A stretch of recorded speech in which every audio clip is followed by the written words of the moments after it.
La veille de son mariage, ma sœur a exigé ma disparition comme cadeau. J'ai exaucé son vœu. J'ai vendu l'appartement qu'elle convoitait et laissé une enveloppe à chaque invité. Ce qu'il Y avait dedans, elle ne l'oubliera jamais. Je me suis garé dans l'allée de la maison de ma sœur par un frais après-midi de fin septembre, de ceux où l'air semble immobile et plein d'attente, comme s'il retenait son souffle avant la suite des événements.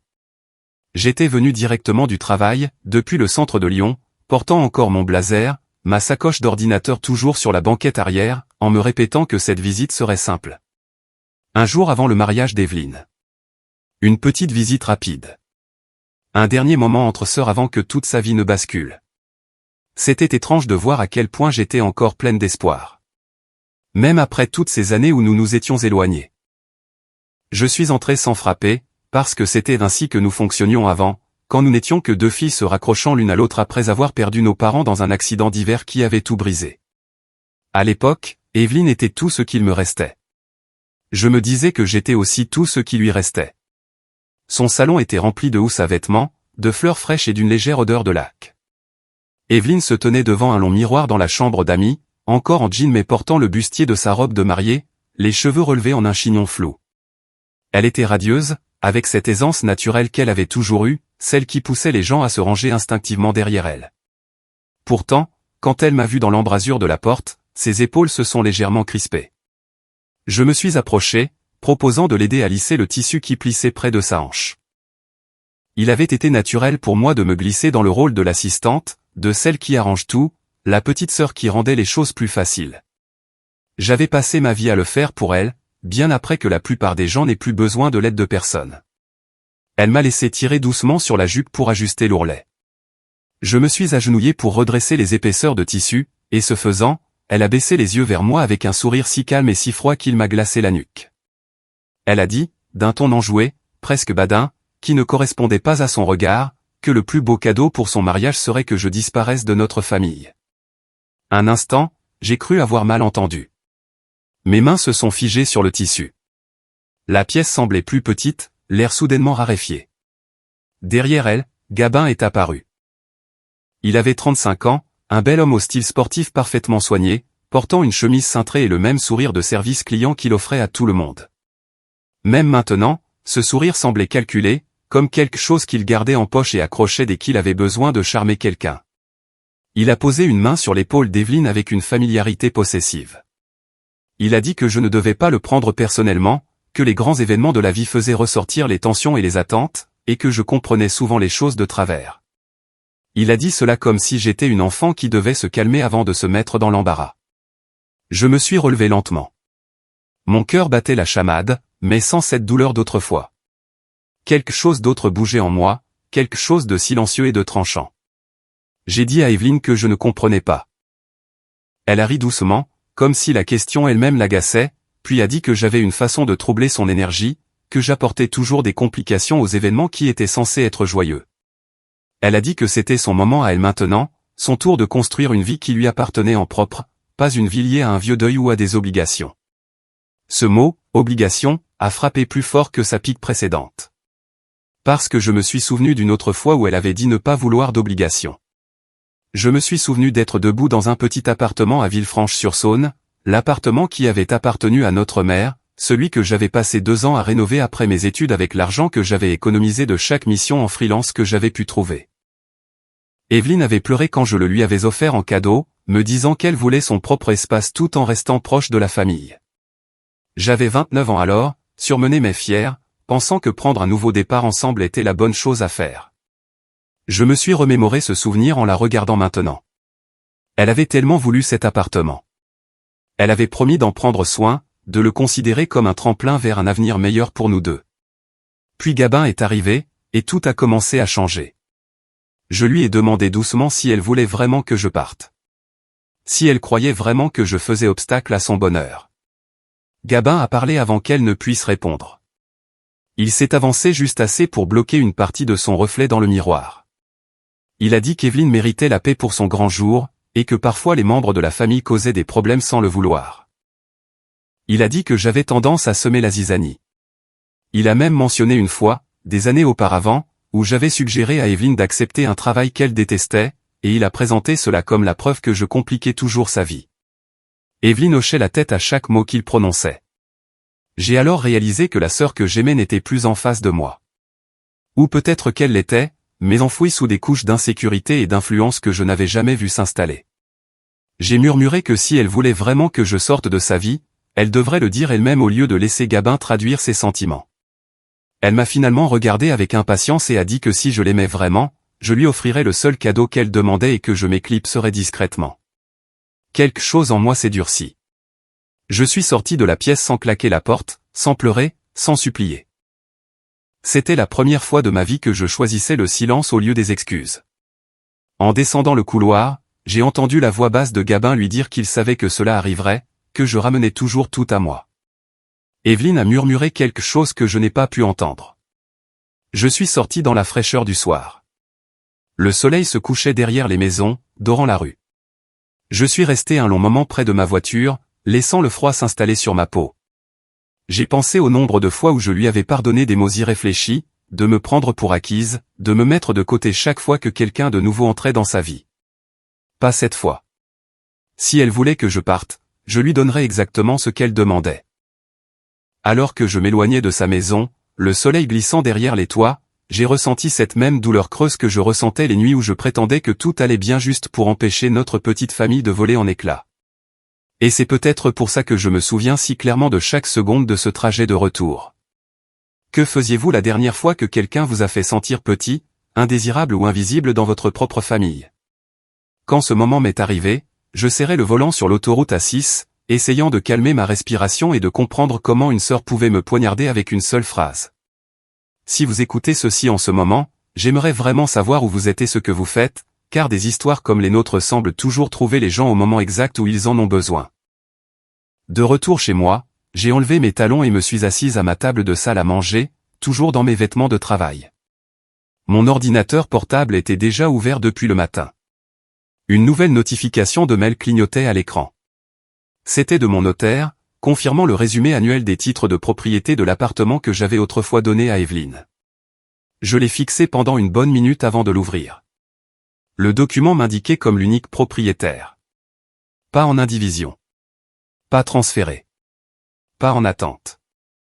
Exactement comme il y a des années, avant que je ne lui tende les clés en lui disant qu'il était à elle. Ma poitrine s'est serrée, mais pas de tristesse. De clarté. J'ai murmuré dans la pièce vide que si le cadeau que je leur avais fait était un tel problème, alors je le reprendrais d'une manière qu'ils n'oublieraient jamais. Et c'est à ce moment-là que tout a commencé à changer. C'est le moment où la vengeance dont je ne me croyais pas capable a commencé à prendre forme sans même que je m'en rende compte. J'ai refermé lentement l'ordinateur portable, laissant le poids de cette prise de conscience s'installer, et le chapitre de mon ancienne moi s'est discrètement refermé derrière moi. Je ne savais pas alors ce que je ferais ensuite. Seulement que je ne resterais plus silencieuse. J'ai refermé lentement l'ordinateur portable, laissant le poids de cette prise de conscience s'installer, et pendant un long moment, je suis juste restée assise là, dans ma salle à manger silencieuse, le seul son étant le faible bourdonnement du réfrigérateur. Une partie de moi voulait se lever et prendre une douche chaude, laver toute la soirée, frotter les mots d'Evelyne jusqu'à ce que ma peau brûle. Mais une autre partie de moi, une partie plus profonde, m'a maintenue immobile. C'était comme si quelque chose en moi se déplaçait, se retournait, révélant des facettes de moi-même que j'avais ignorées pendant trop d'années. C'est peut-être pour ça que les souvenirs sont revenus si vite. Ils ont refait surface comme s'ils attendaient juste que j'arrête de prétendre que tout allait bien. J'avais 17 ans quand nos parents sont morts. C'était un matin de février, un de ces jours glaciaux du Rhône-Alpes où le ciel semble peser trop lourdement sur la terre. Je me souviens d'être debout devant les urgences de l'hôpital Saint-Luc, les doigts engourdis, pendant qu'un policier essayait de m'expliquer ce qui s'était passé. Je me souviens de la façon dont Evelyne est arrivée quelques minutes plus tard, de la neige encore dans ses cheveux, et m'a serré dans son manteau avant même que quiconque ne lui dise quoi que ce soit. Elle avait 20 ans alors, à peine adulte elle-même, mais elle a dit qu'elle s'occuperait de tout. Tout le monde l'a félicitée pour sa force. Pour avoir pris les choses en main. Pour avoir maintenu notre famille unie. Personne n'a vu l'autre facette. En privé, elle me regardait avec cette crispation autour de la bouche, comme si j'étais quelque chose qu'on l'avait forcée à porter sur une colline qui ne cessait de monter. Elle n'a jamais dit que je gâchais sa vie, pas à voix haute, mais le message passait quand même de toutes les petites manières. Les soupirs quand elle devait signer mes formulaires scolaires. La façon dont elle jetait ses clés sur la table et disait qu'elle ne pouvait pas sortir avec ses camarades de classe parce qu'elle devait veiller sur moi. Les nuits où elle me rappelait qu'elle aussi avait des rêves qu'elle avait mis de côté pour moi. À l'époque, j'essayais si fort de ne pas être un fardeau. Je préparais les dîners, j'aidais au ménage, j'étudiais jusqu'à en avoir mal aux yeux, et je travaillais à temps partiel dans un café même si mes notes étaient la seule chose qui, je pensais, pourrait un jour la rendre fière. J'attendais le moment où elle me regarderait et verrait quelqu'un digne d'être aimé, pas quelqu'un à gérer. Quand j'ai été accepté dans une bonne université avec une bourse, Evelyne m'a félicité devant tout le monde. Elle a dit à nos tantes et à nos voisins à quel point elle était fière, qu'elle avait toujours su que je brillerais. Puis, plus tard dans la soirée, elle m'a accusé de l'abandonner, d'aller de l'avant sans elle, de faire d'elle celle qui resterait toute seule. Elle a pleuré d'une manière qui m'a fait me sentir coupable de vouloir respirer un air qui n'était qu'à moi. J'ai porté cette culpabilité pendant des années. Même après mon diplôme, même après avoir obtenu mon premier poste de coordinatrice de projet informatique, j'ai continué à essayer de lui faciliter les choses. Elle trouvait toujours des moyens de me rappeler tout ce qu'elle avait sacrifié, tout ce à quoi elle avait renoncé pour moi. Et je la croyais. Pendant longtemps, j'ai cru chaque mot. C'est peut-être pour ça que j'ai commencé à rénover l'appartement que maman avait laissé. J'avais trouvé la vieille clé rangée dans une boîte à chaussures avec ses affaires quand je préparais mes cartons pour l'université. C'était un petit endroit à Villefranche-sur-Saône, un peu démodé, mais son écriture était sur l'acte de propriété. Je l'ai rénové lentement sur 2 ans, arrachant les moquettes, peignant les murs les week-ends, ponçant les placards jusqu'à ce que mes bras tremblent. Je voulais que ce soit un endroit où Evelyne et moi pourrions prendre un nouveau départ, où la douleur de la perte de nos parents pourrait devenir quelque chose de plus doux si nous vivions assez longtemps entre ces murs. Et pendant un certain temps, ça a marché.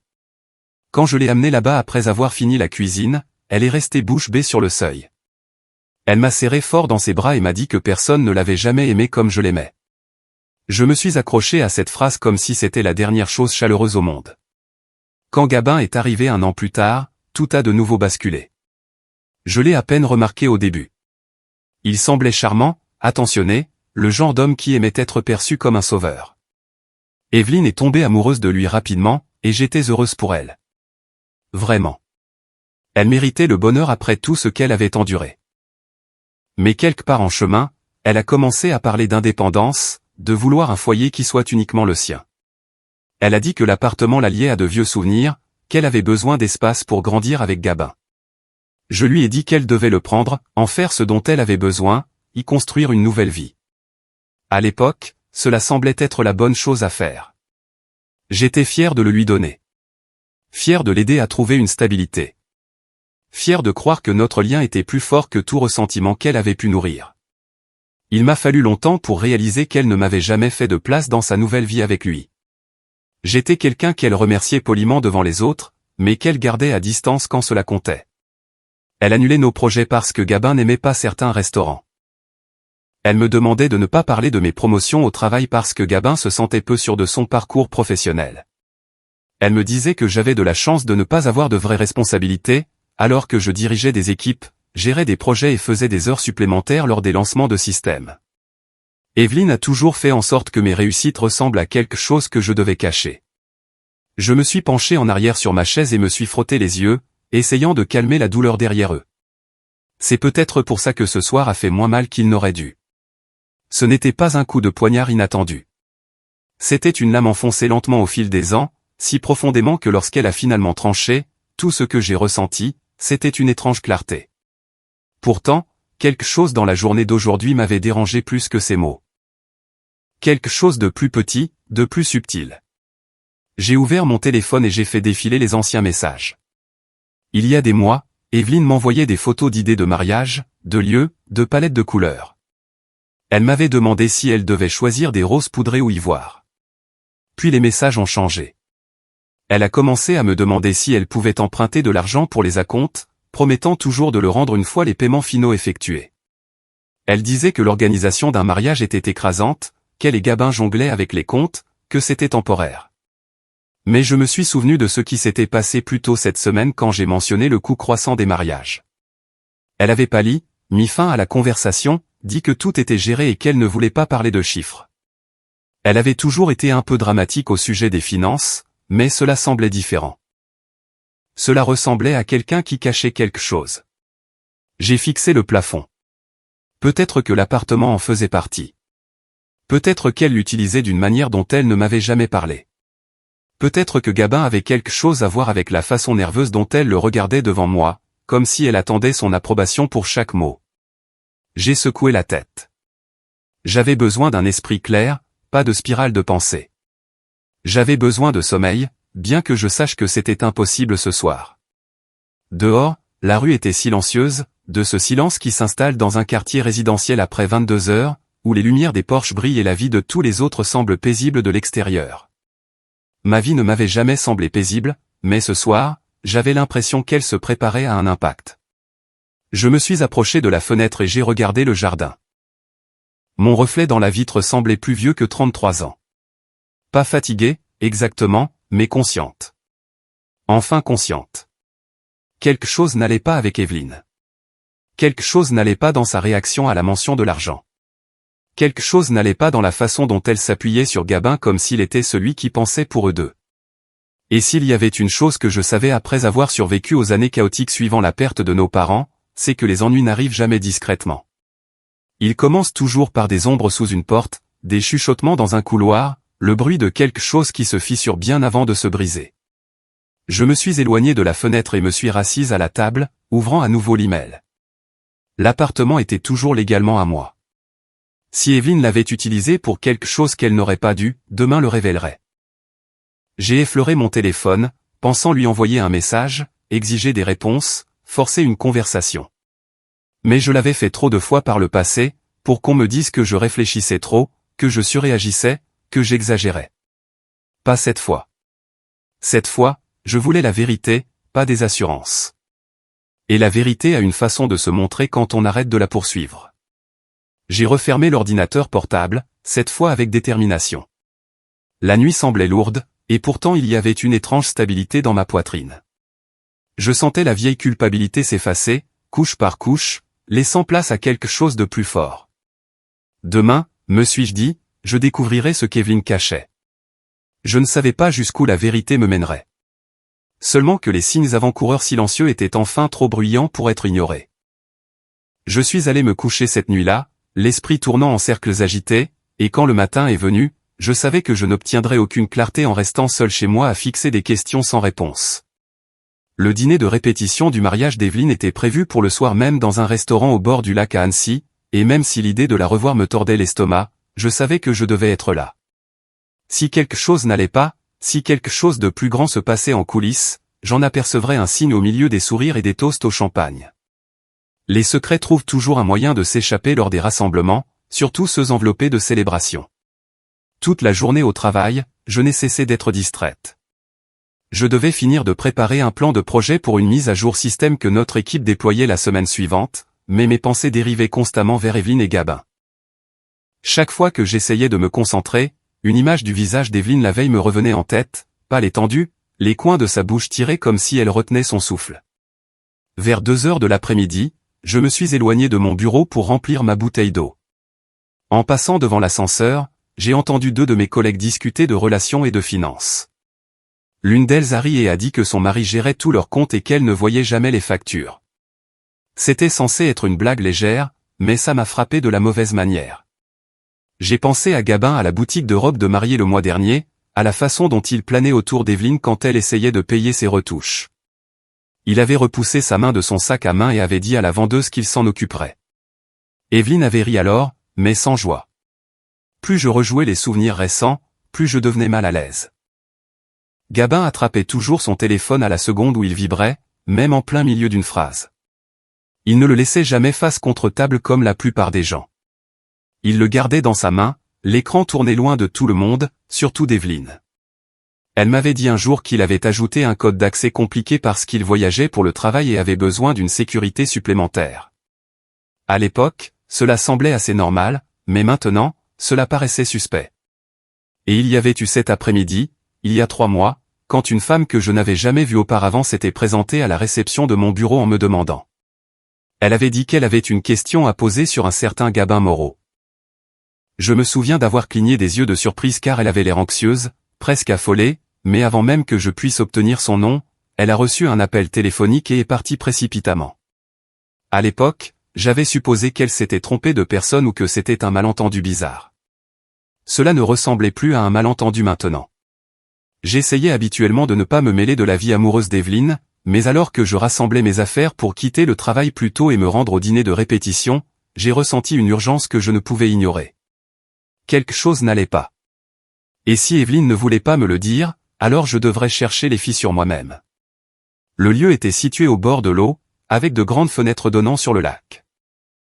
Le soleil du début de soirée brillait d'un orange éclatant sur la surface, les gens se mêlaient sur la terrasse, et les serveurs se déplaçaient vivement entre les tables. Cela aurait dû être magnifique, et peut-être que ça l'était pour tout le monde, mais ma nervosité donnait à l'endroit un sentiment de léger déséquilibre, comme un tableau accroché de travers. J'ai repéré Evelyne près du bar, entourée de ses demoiselles d'honneur. Elle souriait, mais c'était ce genre de sourire vide qui n'atteint jamais les yeux. Quand elle m'a vu, elle m'a fait un tout petit signe de tête, le genre de reconnaissance qu'on accorderait à une vague connaissance. Pas à une sœur. Gabin était de l'autre côté de la pièce, parlant fort avec deux de ses garçons d'honneur. Quand il m'a aperçu, il s'est approché avec ce sourire poli.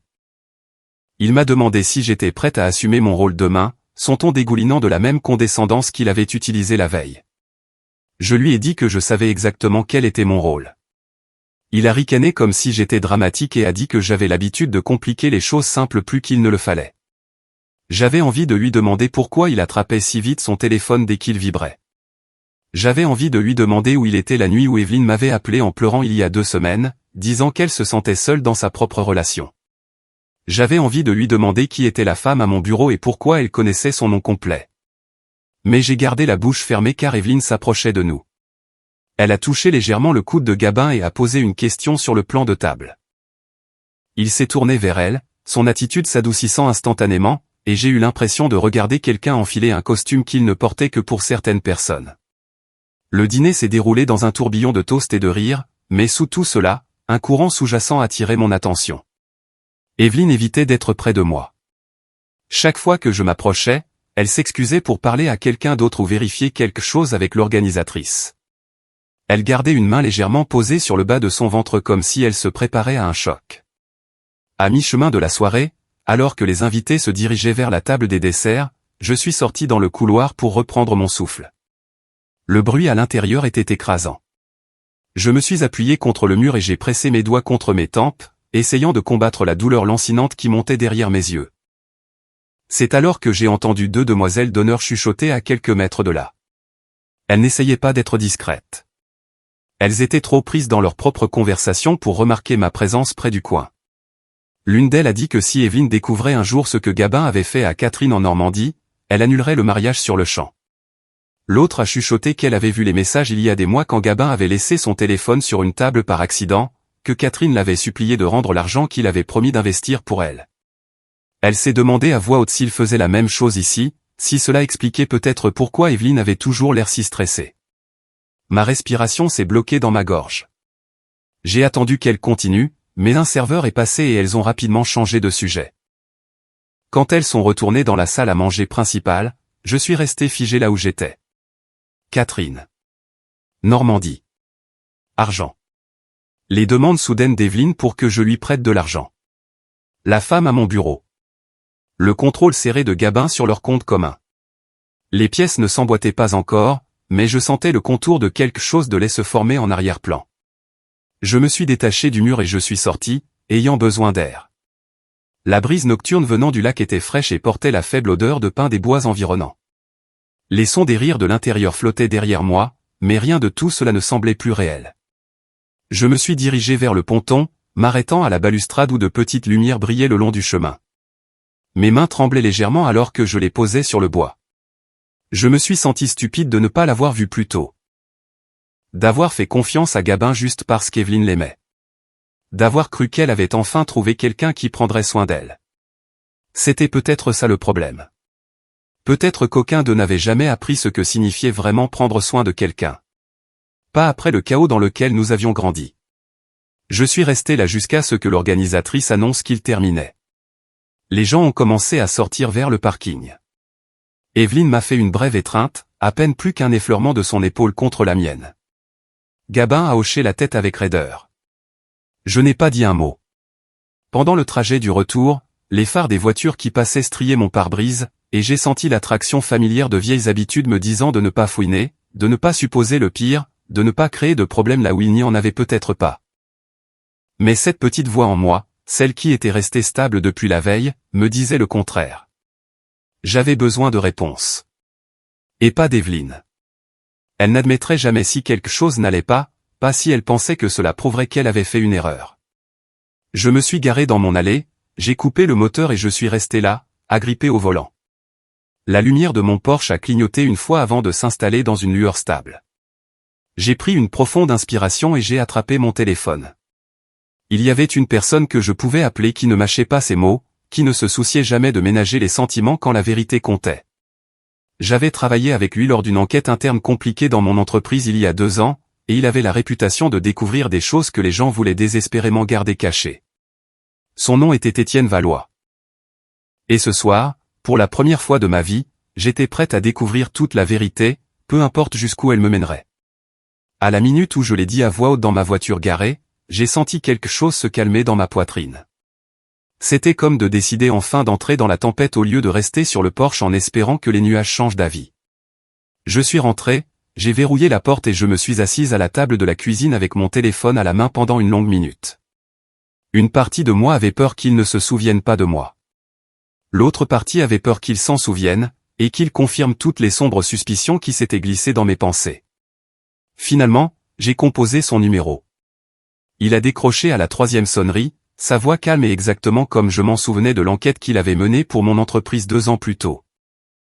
À l'époque, il avait découvert un système de détournement de fonds interne en quelques jours seulement. Il n'était ni bruyant ni dramatique. Il avait juste cette façon attentive et patiente d'écouter, puis d'exposer les faits comme des pièces de puzzle. Je lui ai dit mon nom et lui ai rappelé où nous avions travaillé ensemble. Il y a eu une brève pause, puis il a dit que bien sûr il se souvenait de moi, et a demandé ce qui se passait. Je lui ai dit que j'avais besoin d'aide pour quelque chose de personnel, que c'était délicat et que cela concernait ma sœur et son fiancé. Je pouvais l'entendre se pencher en arrière, sa chaise grinçant faiblement à l'autre bout du fil, comme s'il passait en mode travail. Il a dit qu'il pouvait me rencontrer tôt le lendemain matin avant ses autres rendez-vous. Nous nous sommes mis d'accord sur un petit café près du centre-ville, celui au coin de la rue avec les vieux murs de briques et le café trop fort. J'ai à peine dormi. Quand je suis entré dans le café le lendemain, l'air sentait les grains torréfiés et le sucre, et le doux murmure des conversations matinales m'enveloppait. Étienne était déjà là, à une table dans un coin, un dossier à côté de sa tasse de café. Il avait l'air identique à mes souvenirs, avec cette apparence légèrement froissée mais observatrice. La fin de la quarantaine, avec des yeux bienveillants qui en voyaient trop et gardaient tout classé derrière une expression calme. Il s'est levé brièvement en me voyant, puis m'a fait signe de m'asseoir. J'ai commandé un café que je savais que je ne boirais probablement pas et j'ai joint mes mains pour les empêcher de trembler. Il m'a demandé de commencer par le début, et je l'ai fait. Je lui ai parlé d'Evelyne, de Gabin, de la façon dont les choses avaient changé au cours de la dernière année. J'ai décrit la veille, la phrase sur le plus beau cadeau étant ma disparition de la famille, les regards nerveux, les demoiselles d'honneur chuchotant à propos d'une femme nommée Catherine en Normandie. Je lui ai parlé de la femme qui était venue à mon bureau en demandant Gabin par son nom, puis qui avait disparu avant d'expliquer pourquoi. Étienne a écouté sans m'interrompre, ses doigts reposant légèrement sur le dossier. Quand j'ai fini, il a hoché lentement la tête et a dit qu'il était content que je l'ai appelé. Il m'a dit qu'après notre collaboration à l'entreprise, mon nom lui était resté en tête parce que j'étais l'une des rares personnes à s'interroger sur les gens derrière les chiffres, pas seulement sur les dégâts. Puis il a tapoté le dossier. Il a dit qu'il avait effectué une vérification préliminaire des antécédents de Gabin tard la veille au soir après notre appel, juste pour voir s'il y avait quelque chose d'évident. Il y en avait. Puis il avait passé les premières heures de ce matin à rassembler des documents supplémentaires. Ce qu'il a trouvé m'a glacé le sang. Il a expliqué que Gabin avait utilisé 2 noms de famille différents au cours de la dernière décennie. Le premier était celui que nous connaissions, celui sur les invitations de mariage et les publications sur les réseaux sociaux. Le second était lié à une poignée d'adresses en Bretagne et en Normandie, ainsi qu'à plusieurs dossiers de tribunaux civils. Ce n'était pas suffisant pour prouver un crime en soi, mais c'était assez pour montrer un schéma de déplacement d'un endroit à l'autre, laissant des affaires non réglées derrière lui. Étienne a fait glisser quelques pages imprimées vers moi. J'ai vu le visage de Gabin sur une image granuleuse d'un site de registre foncier de Bretagne, même expression suffisante, cheveux légèrement plus courts. Il y avait une autre inscription de Normandie, attachée à une adresse près de Caen. Nom de famille différent, mêmes yeux. Étienne a continué tranquillement. Il a dit qu'en Bretagne, une femme nommée Léa Favre avait déposé une plainte contre lui pour avoir emprunté une grosse somme d'argent pour ce qu'il appelait un investissement de démarrage, puis avoir disparu. L'affaire a été classée lorsque Gabin n'a pu être localisé et que Léa n'avait pas assez de documents pour poursuivre. Pourtant, la plainte déposée était là, datée et signée, avec des détails qui semblaient bien trop familiers. Mon estomac s'est noué quand Étienne a pointé une autre section du dossier. Normandie. Un homme nommé Daniel Robert qui avait signalé Gabin pour l'avoir escroqué dans une prétendue entreprise commune. Daniel affirmait que Gabin l'avait convaincu de lui confier ses économies, promettant des rendements élevés, puis avait cessé de répondre aux appels et avait quitté la région. Cette affaire a été enregistrée, brièvement enquêtée, puis classée parce que Daniel n'avait pas les moyens de continuer à la pousser et que Gabin était déjà passé à autre chose. C'était comme regarder un motif se dessiner sur le papier. Des personnes lésées, des documents incomplets, un homme qui s'éclipsait juste au moment où les conséquences commençaient à faire surface. J'ai demandé à Étienne pourquoi personne ne l'avait jamais arrêté. Il a haussé légèrement les épaules et a dit que les prédateurs financiers prospèrent souvent dans les zones grises. Ils restent juste en dessous du seuil des grandes unités criminelles, profitant de la confiance, de la honte et du fait que de nombreuses victimes ne veulent pas traîner leur douleur privée devant les tribunaux publics. Puis il s'est tourné vers la dernière section du dossier. Celle-ci portait mon nom, ainsi que ceux d'Evelyne et de Gabin. Étienne a dit qu'il avait effectué une recherche de privilèges immobiliers sur l'appartement. Il n'y avait aucun privilège officiel à mon nom, ce que j'avais supposé, mais il y avait des documents préoccupants liés à une proposition de ligne de crédit. Des papiers qui avaient été commencés mais jamais entièrement exécutés. Il avait trouvé un projet d'accord dans une banque locale, indiquant que Gabin avait entamé les démarches pour utiliser l'appartement comme garantie pour un prêt de rénovation. La partie intéressante était le bloc de signature. Mon nom était inscrit comme propriétaire. Puis un deuxième bloc destiné à un cosignataire listait le nom d'Evelyne, pas le mien. La majeure partie du formulaire était incomplète, mais Étienne a dit que les notes internes de la banque indiquaient que Gabin avait insisté pour faire ajouter Evelyne comme partie responsable de cette dette, parlant de la façon dont sa fiancée prendrait bientôt possession de la propriété. J'ai fixé la copie jusqu'à ce que les mots deviennent flous. L'idée qu'il ait même essayé de se servir de l'appartement, l'endroit lié à notre mère, celui que j'avais donné à Evelyne comme symbole d'amour et de stabilité, a fait que mes mains se sont crispées en poings. J'ai dit à Étienne que je n'avais jamais autorisé quoi que ce soit de tout cela. Je n'avais jamais accepté de prêt, ni de rénovation au-delà des travaux que j'avais déjà financés moi-même. Étienne m'a cru. Il a dit que la bonne nouvelle était que rien n'avait été finalisé. Aucun prêt n'avait été entièrement approuvé. Aucune ligne de crédit n'avait été officiellement enregistrée. Mais il a aussi dit que si Evelyne se retrouvait sur n'importe quel papier avec Gabin après leur mariage, elle pourrait facilement devenir responsable des dettes qu'il contracterait en utilisant cette propriété ou toute autre chose qu'elle partagerait avec lui. Il m'a regardé attentivement et a parlé très clairement. Si votre sœur épouse cet homme et signe tout ce qu'il lui met sous le nez, elle devra répondre de tout ce qu'il a fait et de tout ce qu'il prévoit de faire. Les mots sont restés entre nous comme une pierre. J'ai pensé à Evelyne se mordillant la lèvre chaque fois que l'argent était mentionné, à la façon dont elle changeait de sujet si je lui demandais si elle et Gabin avaient établi un budget. J'ai pensé à ses réponses vagues sur les acomptes, les fournisseurs et les chèques qui avaient besoin de quelques jours de plus pour être encaissés. J'ai pensé à elle me demandant de lui prêter certaines sommes, toujours juste assez petites pour paraître raisonnables mais assez fréquentes pour sembler anormales. Un sentiment de nausée m'a envahi. J'ai demandé à Étienne s'il pensait que Gabin avait déjà pris de l'argent à Evelyne. Étienne a dit qu'il ne pouvait pas en être certain sans accès à leur compte, mais que d'après le schéma, il serait surpris si Gabin n'avait pas au moins commencé à canaliser ses ressources dans ses plans. C'est peut-être pour cela qu'elle était si tendue. Une partie d'elle devait savoir que quelque chose n'allait pas, même si elle ne voulait pas y faire face. Je me suis penché en arrière et j'ai appuyé mes paumes sur mes genoux pour me stabiliser. Étienne a hésité un instant, puis a sorti une petite clé USB argentée du dossier. Il l'a posée doucement sur la table entre nous. Il a dit que sur cette clé se trouvaient des copies numériques de tout ce qu'il venait de me montrer, ainsi que des enregistrements supplémentaires qu'il n'avait pas imprimés. Des journaux de communication, des dépôts publics, des mentions de faillite, les résumés des plaintes de Bretagne et de Normandie, et des notes sur une femme nommée Catherine qui pourrait correspondre à celle dont les demoiselles d'honneur avaient parlé. Il m'a dit que j'en aurais besoin si je voulais arrêter ce mariage ou au moins forcer la vérité à éclater au grand jour.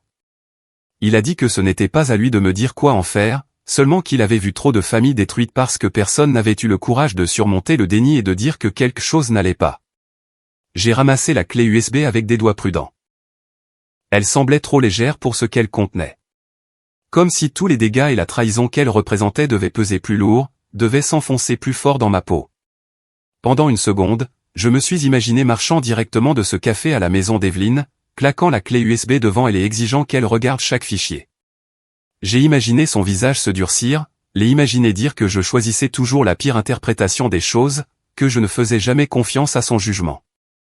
J'ai imaginé Gabin présentant cela comme une attaque, de la jalousie, la preuve que c'était moi qui semais le trouble. J'ai réalisé que montrer quoi que ce soit à Evelyne avant le mariage ne la ferait peut-être pas changer d'avis. Cela ne ferait que l'éloigner davantage. Elle avait toujours défendu les gens qu'elle aimait, même quand ils ne le méritaient pas. C'était l'une de ses qualités les plus étranges, une loyauté féroce appliquée dans toutes les mauvaises directions. J'ai glissé la clé USB dans mon sac à main. Étienne a dit que quelle que soit ma décision, je devais agir rapidement. Si Gabin avait déjà essayé d'utiliser l'appartement une fois, il essaierait probablement à nouveau. Et une fois qu'Evelyne serait mariée à lui, chaque bout de papier mis devant elle serait 10 fois plus dangereux. Je l'ai remercié, j'ai payé nos 2 cafés avant qu'il ne puisse protester, et je suis sorti dans la lumière du matin. Le ciel était d'un bleu pâle, et les gens se déplaçaient sur le trottoir, se dirigeant vers leurs journées ordinaires. Des chiens en laisse, des parents avec des poussettes, un homme portant une boîte de beignets en équilibre sur un bras. La vie normale se déroulait autour de moi, complètement inconsciente qu'à quelques kilomètres de là, un mariage était sur le point de devenir tout autre chose. Je suis resté sur le trottoir pendant 1 minute, la clé USB dans mon sac, le dossier de Gabin à la main, et un calme étrange s'est répandu en moi. Pour la première fois depuis longtemps, j'avais l'impression de ne pas seulement réagir au choix d'Evelyne. J'étais debout devant une porte, la main sur la poignée, pleinement consciente qu'une fois que je l'ouvrirais, plus rien ne serait jamais pareil. Puis une pensée soudaine m'a frappé si fort que j'ai failli chanceler. Si Gabin avait été prêt à entamer des démarches de prêt sur l'appartement à mon insu, jusqu'où était-il déjà allé dans notre dos? Et qu'est-ce qu'il prévoyait exactement d'emporter une fois qu'il aurait une bague au doigt de ma sœur? Je suis resté sur le trottoir, la lumière du matin réchauffant mon dos, la clé USB dans mon sac et le dossier de Gabin à la main, et une seule pensée tournait en boucle dans mon esprit comme une sonnette d'alarme qui refusait de se taire.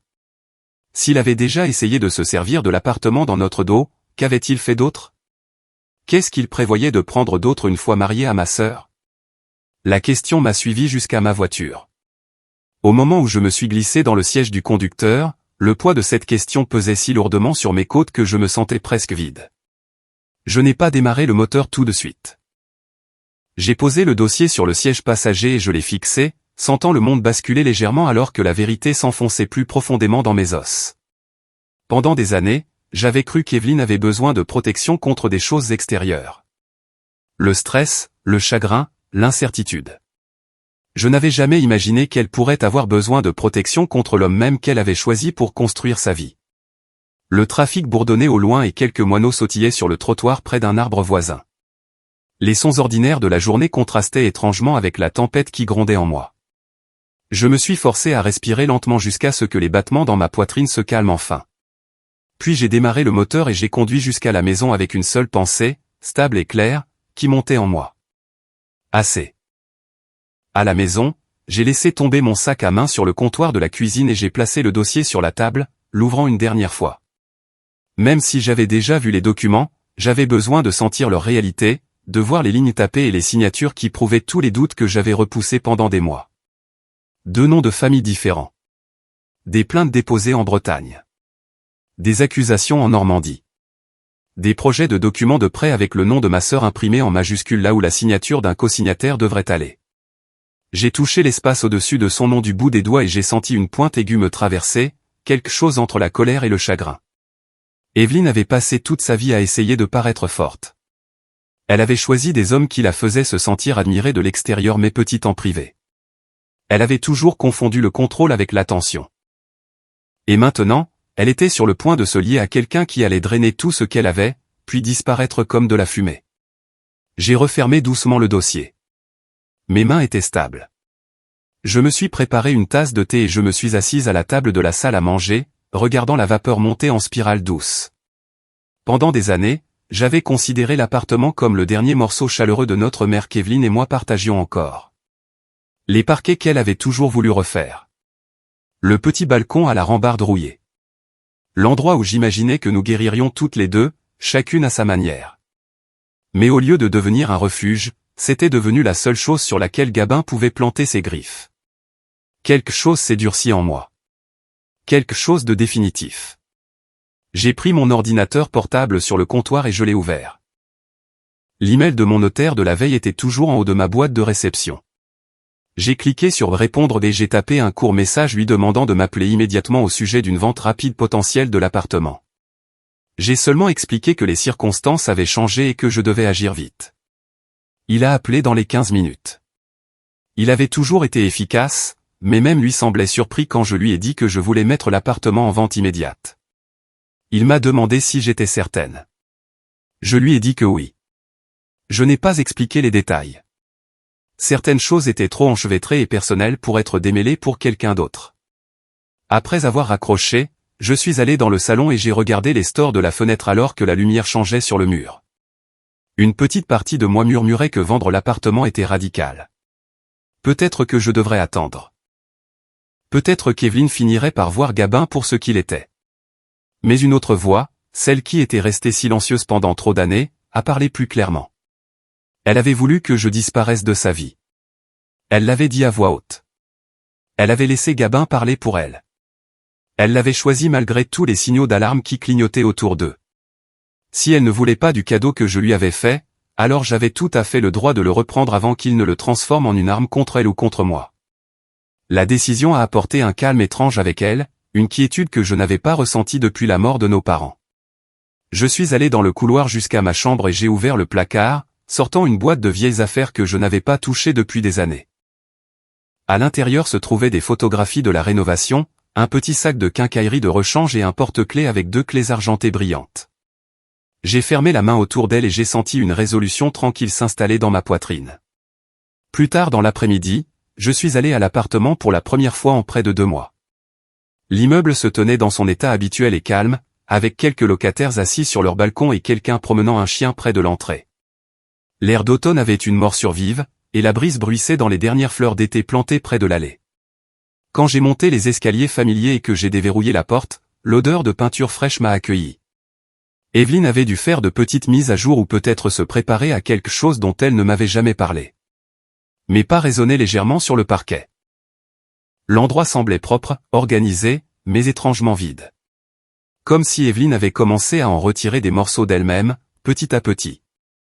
J'ai traversé lentement chaque pièce. Le salon avec les murs gris doux que j'avais peints moi-même. La cuisine avec le dosseret en carrelage que j'avais passé un week-end entier à installer, coupant les pièces à la main et priant pour ne pas ruiner le motif. La petite chambre qui abritait autrefois le couvre-lit de notre mère. Debout là, j'ai ressenti une tristesse que je n'avais pas prévue. Pas un deuil pour l'appartement lui-même, mais pour les années que j'avais passées à essayer de m'accrocher à une version de ma sœur qui n'existait plus. J'ai murmuré dans l'air vide que j'avais fait ma part. Que aimer quelqu'un ne signifiait pas se détruire pour lui. Que parfois, lâcher prise était le seul moyen de sauver le peu qui restait. Puis je me suis mis au travail. J'ai pris de nouvelles photographies des pièces pour l'agent immobilier, j'ai vérifié les services publics et j'ai noté quelques réparations qui nécessitaient une attention rapide. En traversant le couloir, je me sentais plus légère. Pas heureuse, mais certaine. La certitude avait son propre poids, mais c'était un poids que je pouvais porter. En redescendant, j'ai croisé une des voisines, Madame Dubois, une femme plus âgée aux yeux bienveillants qui vivait dans l'immeuble depuis des années. Elle a souri en me voyant. Elle a dit que ça lui avait manqué de me voir dans le coin et m'a demandé si je revenais m'installer. Je lui ai dit que je finalisais une vente. Son visage s'est assombri un instant et elle a dit qu'elle adorait nous voir, Evelyne et moi, travailler ensemble les week-ends, que nous lui rappelions ses propres filles. Je lui ai fait un petit sourire et j'ai dit que la vie nous avait emmenés dans des directions différentes. Elle a hoché doucement la tête, sans insister. J'ai quitté l'immeuble et je suis resté près de ma voiture, laissant la brise rafraîchir mon visage. Sur le chemin du retour, le soleil s'est couché bas derrière les toits, et j'ai eu l'impression de franchir les dernières étapes d'une vie passée. Ce soir-là, après avoir envoyé les photos à mon notaire et confirmé le prix de vente, je me suis de nouveau assise à la table de la salle à manger, les mains enroulées autour d'un verre d'eau. Tout était en mouvement maintenant. La vente. La vérité. La fracture grandissante entre Evelyne et moi. Et pourtant, une chose restait à faire. Une chose se trouvait au centre de ce dénouement. Gabin. J'ai ouvert mon sac à main et j'ai sorti la clé USB qu'Étienne m'avait donnée. Je l'ai tenue dans ma paume, sentant sa surface fraîche pressée contre ma peau. Cela m'étonnait qu'une chose si petite puisse contenir le genre de débris capable de dévaster la vie de quelqu'un. Je l'ai posée sur la table devant moi, regardant le dernier filet de lumière du jour disparaître derrière ma fenêtre. Le mariage n'était plus qu'à un jour. Quoi que je choisisse de faire ensuite changerait tout. Cette pensée m'a accompagné toute la nuit, allongé, éveillé, à fixer le contour sombre du ventilateur de plafond dans ma chambre. Au moment où le ciel a commencé à s'éclaircir, j'avais déjà pris plus de décisions en quelques heures que je n'en avais prises en des années avec ma sœur. J'en avais fini d'attendre qu'Evelyne me choisisse. La vente de l'appartement s'est faite plus rapidement que je ne l'aurais cru. Mon notaire a appelé juste après 7 heures du matin avec une offre au comptant d'un investisseur avec qui il avait déjà travaillé. Le prix était juste. Plus que juste, honnêtement. Il semblait presque s'excuser en me disant à quelle vitesse cela s'était produit, comme s'il s'attendait à ce que j'hésite. Je n'ai pas hésité. J'ai tout autorisé électroniquement depuis ma table de cuisine, mes doigts stables alors que je signais chaque document à l'écran. Il m'a dit qu'avec une clôture rapide, les formalités pourraient être finalisées dans un délai très court et que légalement, une fois les fonds virés, cette propriété ne serait plus la mienne. Ce qui signifiait aussi qu'elle n'appartiendrait jamais à Gabin ou à n'importe quel stratagème qu'il avait essayé de mettre en place. Quand j'ai refermé mon ordinateur portable, j'ai senti quelque chose se mettre en place en moi. Un clic silencieux, comme une serrure qui se verrouille. En fin de matinée, j'étais en route pour la Haute-Savoie, suivant l'autoroute vers le nord puis vers l'est, le paysage passant des abords de la ville à de vastes champs et des bosquets d'arbres commençant à virer à l'orange et au rouge. Le complexe hôtelier qu'Evelyne avait choisi se trouvait au bord d'un lac clair, un endroit dont elle était tombée amoureuse lors d'un week-end avec Gabin. Elle m'avait envoyé une fois une photo du ponton au coucher du soleil, disant que c'était là qu'elle voulait commencer le reste de sa vie. Maintenant, je conduisais vers cet endroit en sachant que le sol sous ce rêve était pourri. Le complexe est apparu en début d'après-midi, un large bâtiment de style chalet avec des balcons donnant sur l'eau. Les voitures remplissaient le parking, et des groupes d'invités se dirigeaient vers l'entrée, vêtus de belles tenues décontractées, certains tenant déjà de petits sacs cadeaux. Le ciel était d'un bleu vif, le genre de belle journée dont les gens se souviennent toujours dans les albums de mariage. Je suis sorti de ma voiture et je suis resté immobile un instant, laissant la vue s'imprégner. J'avais pensé ne pas venir, rester dans le Rhône et laisser tout s'effondrer sans moi. Mais ça aurait été l'ancienne version de moi-même. Celle qui évitait les conflits jusqu'à ce qu'ils l'avalent tout entière. J'ai ajusté la sangle de mon petit sac de voyage et je suis entré. Le hall était animé. Des gens riaient près de la réception, quelques enfants couraient autour de la cheminée en pierre, et quelque part plus loin dans le bâtiment, j'entendais de la musique s'échapper d'une salle de répétition. J'ai suivi les panneaux indiquant la suite nuptiale, mon cœur battant un peu plus vite à chaque pas. Quand j'ai atteint le couloir devant la suite, j'ai pu entendre les tons aigus de bavardages excités. Maquilleur, demoiselle d'honneur, Evelyne donnant des instructions. J'ai marqué une pause d'une demi-seconde la main sur la porte, puis je l'ai ouverte. La pièce était lumineuse avec de hautes fenêtres donnant sur le lac. Des portants à vêtements longeaient un mur, couverts de robes et de vêtements de rechange. Une longue table contenait des fers à friser, des brosses, des poudriers ouverts, des tubes de rouge à lèvres. Evelyne se tenait près du centre de la pièce dans un peignoir pâle, les cheveux partiellement coiffés, le voile épinglé lâchement pour un essai. Pendant une fraction de seconde, je l'ai vue telle qu'elle était quand nous étions petites. Ma grande sœur debout devant un miroir, essayant les vieux bijoux fantaisie de notre mère, riant en tordant ses cheveux en des versions désordonnées de coiffure d'adulte. Puis le présent s'est imposé. Elle m'a vu dans le reflet et s'est raidie. Ses yeux m'ont parcouru rapidement, vérifiant ma robe, mes chaussures, mon visage, essayant de deviner si j'allais causer des problèmes. Je me suis forcé à faire un petit signe de tête. Elle l'a rendu, à peine, puis s'est détournée pour parler à sa témoin. Personne ici ne savait que l'appartement ne faisait plus partie de son avenir. Personne ne savait que Gabin avait essayé de s'en servir. Personne ne savait que j'avais vendu la seule chose qui nous liait matériellement. L'une des demoiselles d'honneur, une femme nommée Théa que je n'avais rencontrée que brièvement, a croisé mon regard de l'autre côté de la pièce. Son expression s'est adoucie avec une sorte de pitié qui m'a crispé l'estomac. Elle s'est approchée en tenant une petite trousse de maquillage et s'est penchée juste assez pour que je sois la seule à l'entendre. Elle a dit doucement qu'elle aurait aimé qu'Evelyne voie les choses plus clairement plus tôt, qu'elle aurait aimé que ma sœur comprenne dans quoi elle s'engageait. J'ai senti ma gorge se serrer. Je lui ai demandé ce qu'elle voulait dire, de quelle chose elle parlait. Ses yeux ont filé vers Evelyne, puis sont revenus vers moi. Ses joues ont rougi. Elle a marmonné que ce n'était pas à elle de dire quoi que ce soit et qu'elle n'aurait pas dû ouvrir la bouche. Puis elle s'est éloignée vers une autre demoiselle d'honneur, s'occupant d'arranger des bijoux. La pièce a semblé plus petite après ça. J'ai trouvé une chaise vide près de la fenêtre et je me suis assise, regardant le reflet du lac scintiller derrière le chaos nuptial. Le coiffeur d'Evelyne essayait de dompter une mèche de cheveux rebelles qui n'arrêtait pas de tomber. Evelyne la repoussait avec impatience, puis s'excusait encore. Ses mains ne tenaient pas en place. Elle lissait son voile, puis l'ajustait, puis l'enlevait complètement et le mettait de côté. C'était le genre de mouvement agité que j'avais déjà vu, quand nous étions plus jeunes et qu'une facture arrivait qu'elle ne pouvait pas payer ou qu'un dossier de candidature restait à moitié rempli sur la table. Elle parlait vite pour masquer les fissures, mais si on regardait attentivement, on pouvait voir la panique bouillonner juste sous la surface. J'ai pris une bouteille d'eau sur la table des rafraîchissements et je me suis approché d'elle lentement. De près, je pouvais voir la légère lueur de sueur près de sa racine des cheveux. Sa respiration était légèrement superficielle, ses yeux trop brillants. Je lui ai dit doucement qu'elle devrait boire quelque chose, que parfois la nervosité pouvait donner le vertige et que la journée se passerait mieux si elle restait hydratée. Je lui ai tendu la bouteille. Elle ne m'a pas regardé dans les yeux. Elle a jeté un coup d'œil à l'eau et sa bouche s'est contractée. Elle a donné un coup de main dans ma direction, frappant mon poignet juste assez pour que quelques gouttes se renversent sur le sol. Elle a dit sèchement qu'elle n'avait besoin de rien de ma part et que la meilleure façon de l'aider était de rester à l'écart. Quelques demoiselles d'honneur ont jeté un coup d'œil, puis se sont détournées. Personne n'est intervenu. J'ai dégluti et j'ai reculé. La piqûre était familière maintenant, mais elle coupait toujours.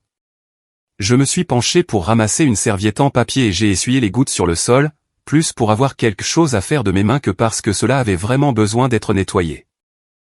Une partie de moi voulait lui saisir les épaules et la secouer, lui dire que pendant qu'elle me repoussait, l'homme qu'elle s'apprêtait à épouser était en train de préparer discrètement des moyens de la vider financièrement. Que pendant qu'elle m'accusait de ruiner son énergie, il empruntait les économies d'autres femmes et disparaissait. Au lieu de ça, je suis retourné à ma chaise et je me suis assise, sentant la clé USB dans mon sac à main pressée contre ma hanche comme un rappel physique. Nous sommes entrés dans la dernière heure avant la cérémonie. Les invités ont commencé à arriver en masse, et la musique à l'extérieur est devenue plus forte alors que l'équipe du son faisait ses derniers réglages. L'organisatrice entrait et sortait de la suite nuptiale avec des mises à jour. Le photographe est arrivé et a commencé à prendre des clichés spontanés des robes, des bouquets, des détails qu'Evelyne avait choisis avec tant de soin des mois auparavant. À un moment donné, je suis sorti dans le couloir pour avoir un moment seul. Ma poitrine était serrée. Le couloir était plus calme, la moquette douce sous mes pieds alors que je marchais vers une petite alcôve près d'un escalier de service qui donnait sur le parking. Alors que j'étais là, j'ai entendu une voix familière venant du coin. Gabin. Il m'a fallu une seconde pour reconnaître le ton. Il n'utilisait pas la voix charmante et publique qu'il utilisait avec les invités. Celle-ci était plus basse, plus tranchante. Sa voix privée. J'ai hésité, puis je me suis approché, m'arrêtant juste avant d'être visible.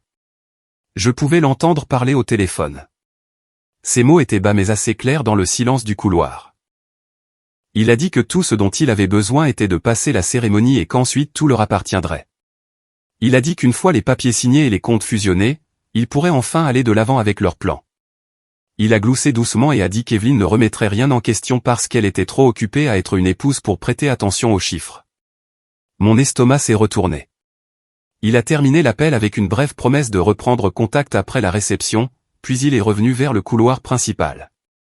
Je me suis rapidement déplacé dans l'alcôve, hors de vue, mon cœur battant si fort que je pouvais l'entendre dans mes oreilles. Gabin est passé un moment plus tard, sifflotant, le visage détendu, son costume fraîchement repassé. Quiconque l'aurait vu aurait pensé qu'il n'était qu'un marié heureux le jour de son mariage. Quand j'ai expiré, j'ai réalisé que mes mains tremblaient. Je suis retourné dans la suite nuptiale et je me suis tenu juste à l'intérieur de la porte, laissant mes yeux s'habituer à nouveau à la luminosité et au chaos. Evelyne était assise devant le miroir maintenant, dans sa robe complète, le voile correctement attaché, le rouge à lèvres réappliqué. De loin, elle ressemblait à toutes les autres mariées essayant d'être parfaites pour les photographies. Mais quand je me suis approché un peu plus, j'ai vu à quel point ses épaules étaient rigides. Elle prenait de petites respirations superficielles, levant la main à sa poitrine comme pour ajuster un collier invisible. Le coiffeur lui a rappelé de baisser les épaules. Elle l'a fait un instant, puis s'est de nouveau tendue. Son reflet dans le miroir montrait des yeux écarquillés, pas la douceur rêveuse qu'on voit dans les magazines. Personne d'autre ne semblait le remarquer. Ou s'il le remarquait, il choisissait de l'interpréter comme le trac normal d'avant le mariage. Par habitude, j'ai recommencé à me diriger vers elle, les mots déjà se formant sur ma langue, offrant un moment de calme loin de tout le monde, une promenade dans le couloir, n'importe quoi pour lui donner de l'espace pour respirer. Mais je me suis souvenu de la façon dont elle avait repoussé la bouteille d'eau de ma main, du mépris dans sa voix. Je me suis arrêté. Je suis resté là à la place, à la regarder. Ma sœur. La fille qui se glissait dans mon lit pendant les orages. La femme qui avait porté mes papiers de tutelle dans son sac à main pendant des années comme un insigne d'honneur tordu. La personne qui m'avait dit que le plus beau cadeau que je pouvais lui faire était de disparaître. Peut-être que la seule façon de la protéger maintenant n'était pas de la réconforter, mais de laisser la vérité frapper si fort qu'elle briserait l'illusion à laquelle elle s'était accrochée si longtemps. Mon téléphone a vibré dans mon sac à main. Une fois. Puis de nouveau. Je suis retourné dans le couloir avant de le sortir. L'écran s'est allumé avec un message d'Étienne. Court et précis, tout à fait dans son caractère. Il écrivait que tout était prêt. J'ai fixé les mots, le bruit de la suite nuptiale étouffé derrière moi, le son lointain des invités prenant place à l'extérieur près du lac. Prêt. Mon pouce a plané au-dessus de l'écran pendant que mon cœur décomptait silencieusement jusqu'à ce qui allait suivre. J'ai remis le téléphone dans mon sac et je suis descendu dans le couloir vers la grande salle de bal où se tiendrait la réception. La cérémonie sur la pelouse au bord du lac était déjà terminée, car je ne l'avais pas arrêtée. J'étais resté là pendant les vœux, les promesses soigneusement écrites, le moment où Evelyne a dit oui avec des larmes dans les yeux et où Gabin a glissé l'alliance à son doigt avec un sourire calculé. Pendant tout ce temps, le dossier de la vérité planait comme un fantôme dans mon esprit. Je n'avais pas parlé alors parce que je savais que la vraie tempête arriverait à l'intérieur. Pas à l'hôtel où tout le monde s'attend à du sentiment, mais aux tables dressées avec du linge fin et des flûtes de champagne, où les gens baissent leur garde et supposent que la partie la plus difficile de la journée est terminée. Le personnel se déplaçait déjà dans la salle de bal quand je suis entré. La lumière entrait à flot par les fenêtres qui donnaient sur le lac, se reflétant sur la verrerie et l'argenterie, faisant tout scintiller de cette manière douce et filtrée qui est si belle sur les photos. Les tables étaient dressées de nappes ivoires avec des chemins de table en eucalyptus, des bougies dans des photophores transparents et de petites cartes nominatives à chaque place. Près du fond de la salle, j'ai vu Étienne en costume sombre, se fondant dans le décor comme s'il faisait partie de l'équipe de l'événement. Il discutait avec le responsable du banquet, son expression calme et professionnelle. Sur une table d'appoint voisine se trouvait une pile de petites enveloppes blanches, chacune étiquetée avec un numéro de table. Ma gorge s'est asséchée. Plus tôt ce matin-là, après son message disant que tout était prêt, je l'avais rencontré brièvement sur le parking de l'hôtel pendant que la plupart des invités étaient occupés à s'habiller. Nous avions revu le plan. Des copies des documents de la clé USB avaient été réduites, résumées et organisées par nom. L'historique de Gabin, les plaintes de Bretagne et de Normandie, les informations sur Léa Favre, Daniel Robert et les autres, tout cela mis sous une forme que des gens ordinaires pourraient comprendre en une seule lecture. Étienne avait aussi contacté discrètement les personnes que Gabin avait blessées. Toutes n'avaient pas pu venir avec un préavis aussi court, mais quelques-unes avaient conduit ou pris l'avion, en colère et déterminées. Parmi elles se trouvaient Léa et Daniel. Ils étaient maintenant assis parmi les autres invités, se fondant dans la foule, leur douleur dissimulée sous des vêtements de cérémonie. La police était là aussi, mais pas en uniforme. 2 inspecteurs avec qui Étienne s'était coordonné étaient assis près du bar, ressemblant à s'y méprendre à des parents venus de loin. Leur veste était juste un peu plus lourde, leurs yeux juste un peu plus vifs. Ils avaient examiné les dossiers d'Étienne plus tôt et lui avaient dit qu'ils avaient besoin de victimes sur place prêtes à faire des déclarations. Ils avaient aussi besoin que Gabin soit présent, avec une pièce d'identité sur lui, dans un endroit où il ne pourrait pas simplement disparaître lorsqu'il serait confronté. La salle de bal a commencé à se remplir. Les gens riaient et disaient à quel point la cérémonie avait été belle. Ils complimentaient la robe d'Evelyne, les fleurs, la vue. Quelques-uns sont venus me voir et m'ont dit des choses polies sur la fierté que je devais ressentir, sur le bonheur que je devais éprouver de voir ma sœur si radieuse. J'ai souri et hoché la tête quand il le fallait, mais à l'intérieur, j'avais l'impression d'être au centre d'une faille sismique sur le point de se rompre. Evelyne et Gabin sont entrés en dernier en tant que jeunes mariés, franchissant le seuil sous des applaudissements polis et quelques sifflets bruyants. Evelyne serrait son bouquet, souriant trop fort. Gabin avait la main possessivement placée dans le creux de son dos, savourant l'attention. Quand ses yeux ont rencontré les miens de l'autre côté de la pièce, une petite courbe satisfaite a étiré ses lèvres. Il croyait avoir gagné. L'organisatrice a fait un signe au personnel, et les serveurs ont commencé à se déplacer discrètement entre les tables, plaçant une enveloppe blanche à chaque place. Je les ai regardés travailler, silencieusement efficaces. Pour la plupart des invités, cela ressemblait juste à un autre élément de l'organisation du mariage, une note personnelle du couple ou une carte de remerciement. Personne ne s'en est soucié. Étienne s'est déplacé subtilement sur le côté de la salle où il pouvait voir à la fois la table d'honneur et les portes. L'un des inspecteurs en civil s'est rapproché de l'entrée. L'autre a pris place près des garçons d'honneur de Gabin. Le service du dîner a commencé.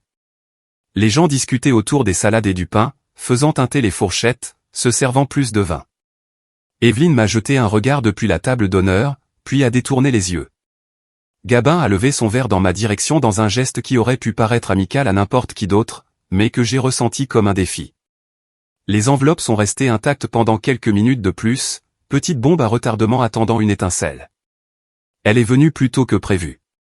Quelque part vers les tables du milieu, une chaise a raclé bruyamment. La voix d'une femme a percé le bourdonnement de la conversation, aiguë de choc et de fureur. Elle a crié que la mariée était sur le point d'épouser un escroc. Toutes les têtes se sont tournées. Les conversations se sont arrêtées net. La salle de bal entière a retenu son souffle. La femme debout était plus âgée, peut-être dans la cinquantaine, avec des cheveux auburn tirés en arrière et une robe sombre. Je l'ai reconnue d'après la photographie qu'Étienne m'avait montrée. Léa Favre. Elle tenait une enveloppe ouverte dans une main, la feuille imprimée tremblant entre ses doigts. Son autre main pointait droit sur Gabin. Elle a dit à voix haute qu'il lui avait volé de l'argent en Bretagne. Sa voix s'est brisée sur le mot voler. Elle a dit qu'il avait promis de l'investir, de l'aider après son divorce, de doubler ses économies. Au lieu de ça, il avait disparu, la laissant expliquer à ses enfants pourquoi leur fonds pour les études avait disparu. Gabin s'est figé une fraction de seconde, puis a essayé d'en rire, disant quelque chose à propos d'une confusion, mais l'ambiance de la salle avait déjà changé. D'autres invités, voyant la réaction de Léa, ont commencé à ouvrir leurs propres enveloppes. Le bruit du papier qui se déchire a rempli la pièce, un son étrangement doux sous la tension. J'ai vu leur visage changer. La surprise d'abord. La confusion. Puis l'horreur. Les visages ont pâli. Les mâchoires se sont serrées. Quelques mains ont couvert des bouches. Des murmures ont commencé à glisser de table en table. L'un des anciens amis de Gabin de Normandie, un homme qui était arrivé en voiture ce matin-là après qu'Étienne l'eût contacté, s'est levé à son tour. Son badge à table indiquait Daniel. Je savais par Étienne que son nom complet était Daniel Robert. Il a brandi le contenu de son enveloppe comme une preuve et a fusillé Gabin du regard si intensément qu'on aurait dit que l'air entre eux allait s'enflammer. Il a crié à travers la salle qu'il avait déposé une plainte en Normandie des années auparavant. Il a dit que Gabin lui avait pris ses économies avec un faux plan d'affaires, puis s'était éclipsé avant qu'aucune action ne puisse être entreprise. Il a dit qu'il avait passé des années à rembourser des dettes seul, pensant qu'il ne verrait jamais la justice. Les mots ont déferlé dans la salle comme des vagues. Gabin a commencé à protester. Il a parlé par-dessus Daniel, par-dessus Léa, sa voix montant. Il a dit qu'ils étaient des menteurs, que c'était une attaque, que quelqu'un essayait de détruire son jour spécial. Ses yeux ont balayé la pièce, cherchant une issue. Evelyne était assise, figée à la table d'honneur, son bouquet mou dans ses mains. Ses yeux passaient de Léa à Daniel, puis au papier devant elle qu'elle n'avait pas encore ouvert. L'un des inspecteurs s'est levé lentement. Il a parlé d'un ton calme et ferme, s'identifiant. Il a dit que plusieurs plaintes avaient été reçues et que des preuves récentes suggéraient un schéma de fraude utilisant des relations interpersonnelles et de fausses identités. Il a dit que les informations contenues dans les enveloppes avaient été partagées avec leur service plus tôt dans la journée et qu'ils étaient là pour prendre des dépositions officielles. Le visage de Gabin a changé en un instant. Le charme a complètement disparu. Sa mâchoire s'est crispée, ses yeux se sont rétrécis et les veines de son cou sont devenues saillantes.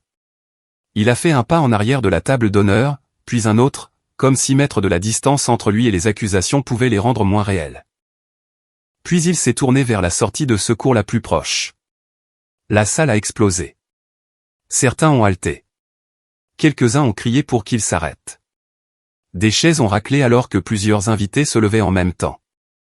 Il a bousculé l'un de ses garçons d'honneur et a fait 3 longues enjambées avant que le second inspecteur, qui attendait de ce côté de la salle, n'intervienne. Ils se sont rencontrés près du bord de la piste de danse. L'inspecteur a fermement saisi le bras de Gabin.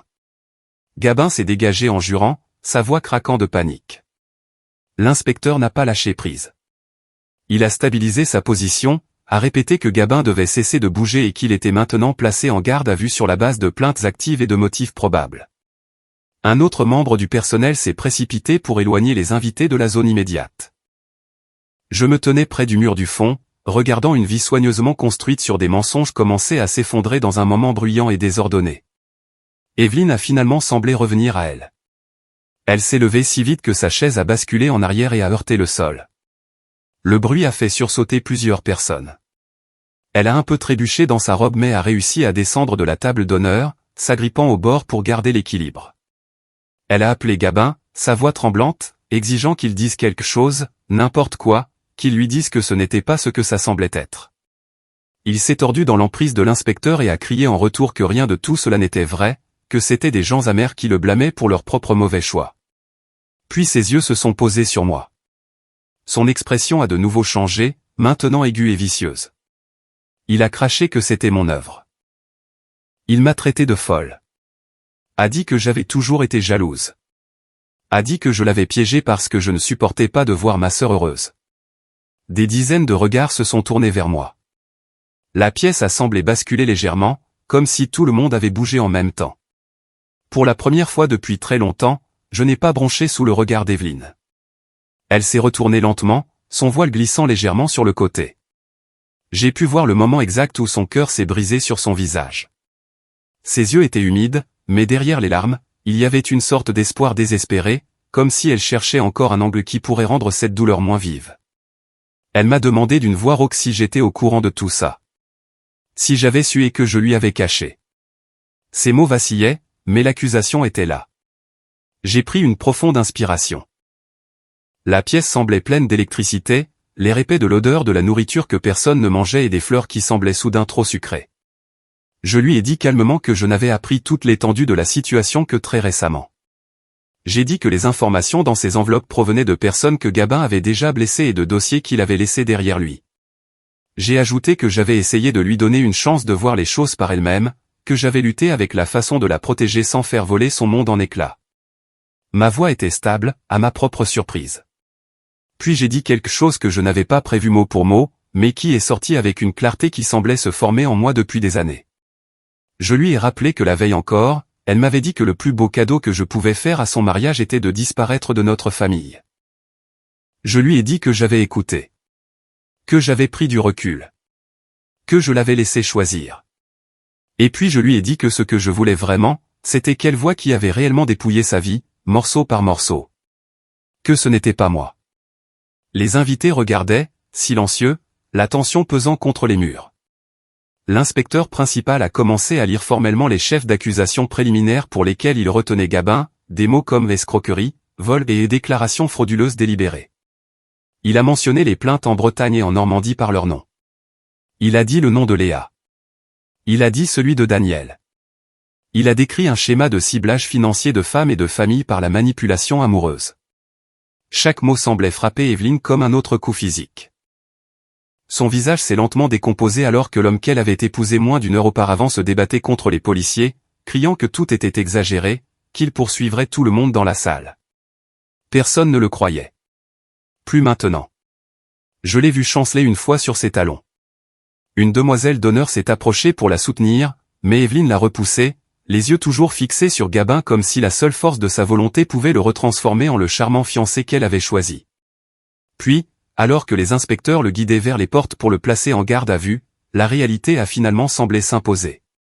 Ses genoux ont fléchi. Le bouquet a glissé de ses doigts et a heurté le sol, des pétales s'éparpillant sur le parquet poli. Alors qu'elle s'affaissait vers le sol, la salle est entrée en ébullition. Les voix se sont élevées, les chaises ont raclé, quelqu'un a demandé de l'eau, un autre a crié de faire de la place. Je suis resté figé sur place, un battement de cœur de plus, regardant le jour auquel ma sœur s'était accrochée pendant des années se dissoudre en quelque chose que nous n'oublierions jamais. Le bouquet a glissé de ses mains, les pétales se sont éparpillés, puis tout est devenu flou. Quelqu'un a atteint Evelyne avant qu'elle ne touche le sol, une demoiselle d'honneur et l'organisatrice ensemble, essayant de la déposer doucement. Les gens parlaient tous en même temps. Le bruit des chaises qui raclent, une fourchette qui tombe, quelqu'un qui renverse un verre. Le groupe de musique s'est arrêté au milieu d'une chanson. L'air semblait épais et chaud, alors que quelques instants plus tôt, ce n'était qu'une jolie salle de réception avec des bougies, du linge blanc et des rires polis. Je me souviens avoir fait un pas en avant, puis m'être arrêté. Une vieille habitude, ce demi-pas vers ma sœur et le recul immédiat. Pendant tant d'années, je m'étais précipité quand elle tombait, quand elle pleurait, quand elle appelait au milieu de la nuit.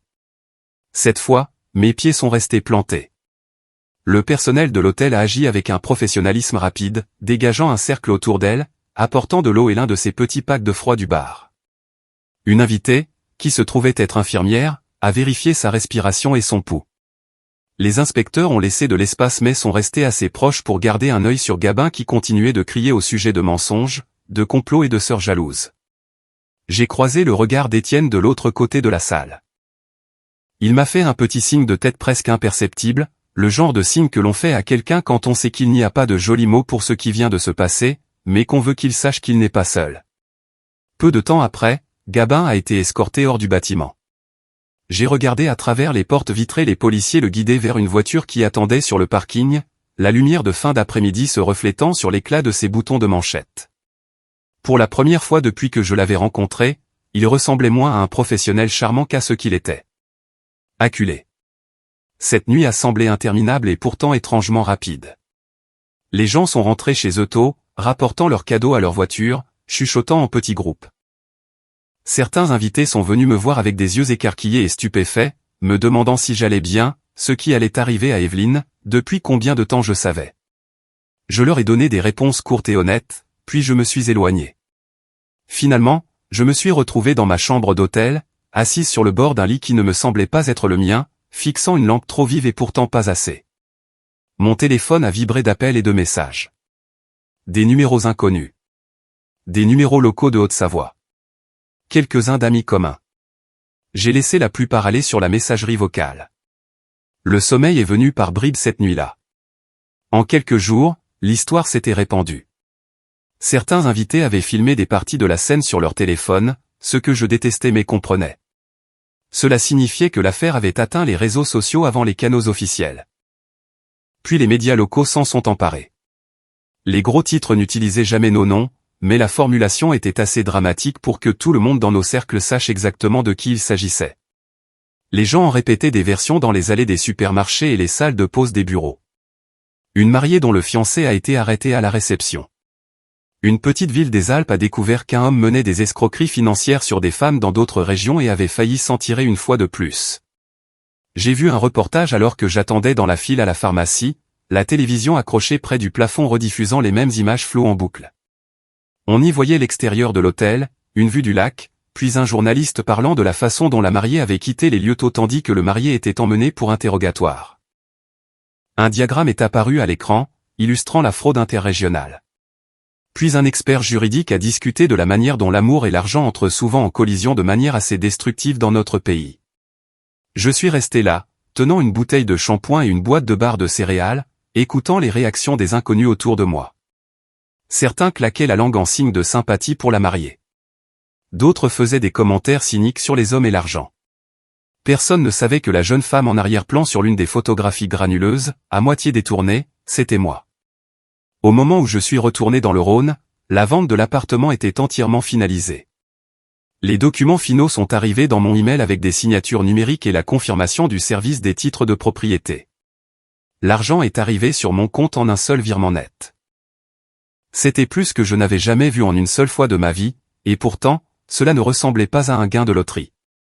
Cela ressemblait à une limite matérialisée sous forme numérique. Je suis retourné à l'appartement une dernière fois avec une petite boîte dans les mains, non pas en tant que propriétaire, mais en tant que quelqu'un qui avait besoin de récupérer quelques affaires que j'avais laissées derrière. Les nouveaux acheteurs n'emménageaient pas avant une semaine, et mon notaire avait arrangé l'accès à cet effet. L'immeuble avait l'air identique, mais il me semblait différent. J'ai parcouru lentement les pièces. L'endroit était vide maintenant, les murs nus, l'écho plus net. J'ai récupéré le reste de mes vieux outils dans un placard du couloir et une photographie encadrée d'un des placards de la cuisine que j'avais oublié, une image de moi et d'Evelyne ponçant les parquets côte à côte des années auparavant, nos cheveux tirés en arrière avec des bandanas, de la poussière striant nos joues. J'ai tenu la photo un instant, puis je l'ai glissée dans la boîte. En sortant, j'ai soigneusement verrouillé la porte et j'ai posé ma paume contre le bois frais pendant une seconde. J'ai dit doucement à notre mère que j'avais fait de mon mieux, que j'avais aimé cet endroit et ce qu'il représentait, mais que je refusais de le laisser devenir un piège pour nous. De retour chez moi, j'ai mis une partie de l'argent de la vente sur un compte d'épargne à haut rendement distinct et j'ai pris quelques décisions pratiques. J'ai remboursé le reste de mon prêt auto. J'ai soldé le dernier de mon prêt étudiant, un petit solde tenace que je grignotais depuis des années. Puis je me suis assise avec un conseiller financier qui m'a expliqué comment protéger le reste en termes simples et clairs. J'ai choisi des options sûres. Je ne voulais pas prendre de risques. Je voulais la sécurité. Le travail m'a aidé. Retourner à mon poste m'a donné quelque chose de structuré auquel me raccrocher. Mes collègues, dont beaucoup avaient entendu une version de l'histoire par le bouche à oreille local, m'ont traité avec un mélange de curiosité et de bienveillance. J'ai apprécié la bienveillance et ignoré la curiosité. Mais même avec le travail et les décisions financières qui occupaient mes journées, les débris émotionnels ne se sont pas dissous d'eux-mêmes. Des années de culpabilité et de responsabilité avaient creusé des sillons dans ma pensée, et mon esprit n'arrêtait pas de glisser dedans. Avais-je attendu trop longtemps? Avais-je tout fait exploser d'une manière plus dramatique que nécessaire? Avais-je trahi ma sœur, même en essayant de la sauver? Après une nuit de trop passée éveillée à rejouer des scènes, j'ai passé un appel que j'avais reporté depuis trop longtemps. J'ai cherché un thérapeute spécialisé dans les dynamiques familiales et les traumatismes, quelqu'un qu'un collègue m'avait recommandé discrètement des mois auparavant lorsque j'avais mentionné à quel point ma relation avec ma sœur était compliquée. La première séance m'a semblé étrange. Assise dans un petit bureau, des fauteuils moelleux, des diplômes encadrés, une boîte de mouchoirs sur la table d'appoint. J'ai raconté l'histoire de manière hésitante au début, puis plus en détail. La thérapeute a écouté avec une attention concentrée et ne m'a pas pressé. Elle a posé des questions qui n'accusaient pas, mais qui éclairaient. Nous avons parlé de la façon dont j'avais été désignée comme celle qui arrange tout depuis mon adolescence. De comment le fait d'être celle qui nettoie les dégâts peut ressembler à un rôle mais aussi à une cage. De la différence entre aider quelqu'un et l'entretenir dans sa dépendance. Elle m'a demandé ce que j'avais ressenti en étant celle qui avait dégoupillé la grenade à la réception. Je lui ai dit honnêtement que cela m'avait semblé à la fois cruel et nécessaire. Comme de libérer quelqu'un d'un bâtiment en flammes alors qu'il crie pour rester à l'intérieur. Au cours des semaines suivantes, j'ai continué à suivre ma thérapie. Nous avons exploré des schémas qui remontaient bien avant Gabin. Les nuits après la mort de nos parents. Les promesses que j'avais faites sans réaliser que je les faisais. La façon dont j'avais permis aux humeurs d'Evelyne de définir ma valeur pendant trop d'années. Ce ne fut pas une solution rapide. Il n'y a pas eu d'épiphanie soudaine emballée dans de jolis rubans. Mais petit à petit, une partie de la culpabilité a commencé à se relâcher. J'ai commencé à comprendre que sauver quelqu'un ne ressemble pas toujours à une intervention réconfortante. Parfois, cela ressemble à un pas en arrière pendant que la vérité fait son travail douloureux. Pendant tout ce temps, mon téléphone n'arrêtait pas de s'allumer. Des appels d'Evelyne. Au début, ils étaient fréquents et frénétiques. Parfois, elle laissait des messages, parfois ce n'était que des appels manqués à la chaîne. Les messages allaient de la colère à l'abattement. Dans l'un, elle m'accusait d'avoir ruiné sa vie. Dans un autre, elle demandait depuis combien de temps j'étais au courant pour Gabin. Dans un autre, elle pleurait, disant qu'elle n'avait personne vers qui se tourner. J'en ai écouté quelques-uns. J'en ai supprimé d'autres sans les ouvrir. Pour la première fois, je n'ai pas rappelé immédiatement. Je ne me suis pas précipité. Ma thérapeute m'avait suggéré de me donner de l'espace avant de répondre, me rappelant que j'avais le droit de protéger ma propre santé mentale. Dire non à un contact immédiat n'était pas de la cruauté. C'était de l'autopréservation. Alors j'ai attendu. J'ai laissé les appels sans réponse pendant que je me stabilisais. Par le bouche à oreille, et grâce à quelques mises à jour discrètes d'Étienne, j'en ai appris plus sur les retombées. Gabin faisait maintenant face à des accusations formelles. Plusieurs victimes s'étaient manifestées, pas seulement Léa et Daniel. Une partie de la dette qu'il avait tenté de faire porter à Evelyne était en cours d'examen. Souvenez-vous de ce projet de prêt impliquant l'appartement qu'Étienne avait découvert. Parce que la propriété avait été vendue légitimement avant que des documents frauduleux ne soient finalisés, et parce que mon nom n'avait jamais été correctement associé aux nouvelles tentatives de prêt, une enquête plus approfondie avait qualifié ces actions de fausses déclarations potentiellement criminelles. La banque a lancé une enquête interne. Certaines lignes de crédit connexes que Gabin avait poussé Evelyne à signer ont été contestées. Il s'est avéré que dans sa hâte de lier les finances d'Evelyne aux siennes, il avait suffisamment négligé les détails pour laisser des ouvertures aux avocats et aux auditeurs. Avec l'aide d'un groupe d'aide juridique et de quelques conseils financiers patients, Evelyne a pu obtenir la suspension et finalement l'annulation de plusieurs obligations douteuses. Elle n'était pas complètement libérée des conséquences financières, mais elle n'était pas non plus écrasée sous la montagne de dettes qu'il avait prévues pour elle. Savoir cela m'a aidé à mieux dormir. Un samedi matin gris, environ un mois après le désastre du mariage, j'étais dans ma cuisine en train de préparer du café et de plier un petit panier de linge sur la table. La maison était silencieuse, à l'exception du bourdonnement du réfrigérateur et du son lointain d'un souffleur de feuilles d'un voisin. Je venais de poser ma tasse quand j'ai entendu une portière de voiture se fermer à l'extérieur. Je l'ai enregistré de cette manière vague dont on perçoit les bruits de fond, mais ensuite il y a eu un autre son. Des pas sur l'allée. La sonnette a retenti. C'était en plein milieu de la journée, pas le moment de la nuit où l'on se prépare à de mauvaises nouvelles. Pourtant, ma poitrine s'est serrée.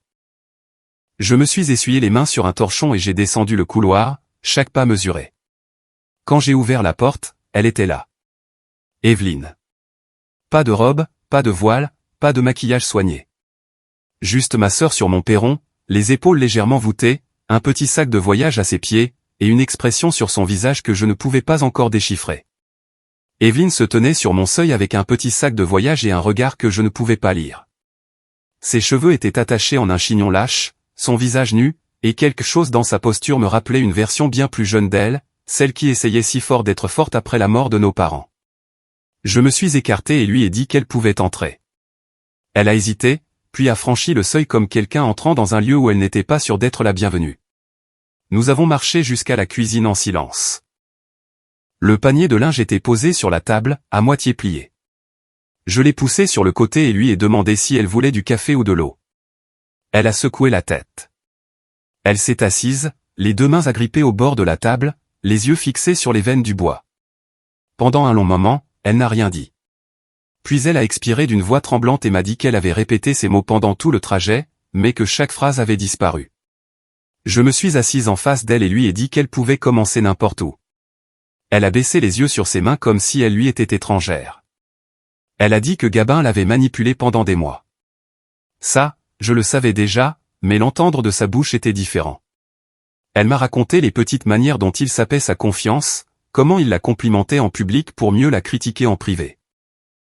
Comment il la poussait à signer des choses rapidement, lui disant qu'elle les retardait. Comment il la faisait se sentir élue un jour et insuffisante le lendemain. Puis elle a dit quelque chose qui m'a serré la poitrine. Elle m'a dit qu'elle savait qu'elle m'avait blessé aussi, bien avant l'arrivée de Gabin. Elle a dit que le pire dans l'effondrement du mariage n'était pas l'humiliation ou les gros titres, mais le fait que lorsque tout s'est écroulé, la première personne qu'elle a voulu appeler était la même personne à qui elle avait dit de disparaître de sa vie. Sa voix s'est brisée sur le mot « disparaître ». Elle s'est essuyé les yeux avec le dos de sa main. Elle a dit qu'elle m'avait maltraité non pas parce que j'avais fait quelque chose de mal, mais parce qu'elle était jalouse. Elle a dit qu'elle avait toujours eu l'impression d'être à la traîne pendant que je construisais tranquillement une vie, que je payais mes factures et que je ne m'effondrais pas. Elle a dit qu'après la mort de nos parents, tout le monde la félicitait d'avoir obtenu la tutelle et lui disait à quel point elle était forte, mais en même temps, il chuchotait sur mon potentiel et mon avenir. Elle avait l'impression d'avoir été cantonnée au rôle de la responsable qui a tout abandonné, tandis que j'étais celle qui avait de la promesse. J'ai écouté sans l'interrompre, ressentant un mélange de douceur et de vieille douleur s'agiter en moi. Elle a dit que Gabin avait immédiatement vu son insécurité et l'avait nourrie. Il lui suggérait que je la méprisais. Il soulignait que j'étais financièrement stable et qu'elle ne l'était pas. Il lui disait que je la jugeais constamment.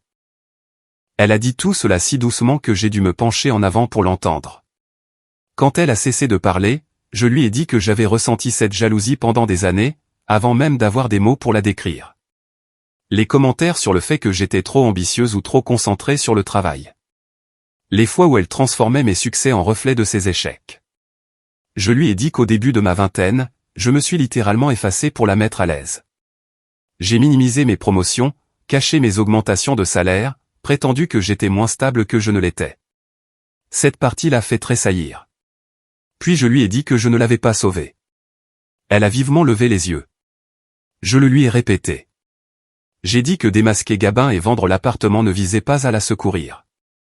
Il s'agissait de refuser de la laisser me blesser davantage pour éviter de faire face à sa propre douleur. J'ai dit que lorsqu'elle m'avait dit que le plus beau cadeau que je pouvais faire à son mariage était de disparaître de notre famille, quelque chose en moi s'était brisé et réinitialisé. J'ai dit que j'avais agi parce que j'avais enfin compris que la laisser sombrer ou nager était le seul chemin qui restait qui ne me détruisait pas dans le processus. Elle m'a regardé avec des yeux humides et a dit qu'elle était terrifiée que je ne lui parle plus jamais. J'ai admis que j'y avais pensé. Je lui ai dit qu'il aurait été plus facile de construire une vie sans elle, une vie tranquille sans appel au milieu de la nuit ni le poids de sa déception. Mais je lui ai aussi dit que la pensée de n'avoir aucune sœur du tout créait une douleur creuse à sa manière. Nous avons parlé longtemps de notre enfance. Des nuits où nous nous blottissions sur le vieux canapé en écoutant la pluie. De la façon dont elle essayait de signer des papiers d'adulte à 20 ans pendant que j'étudiais pour mes examens à 17 ans. Nous avons reconnu que nous étions toutes les deux trop jeunes, trop dépassées, et que nous avions toutes les deux commis des erreurs qui s'étaient calcifiées en habitude. Puis j'ai orienté la conversation vers le présent.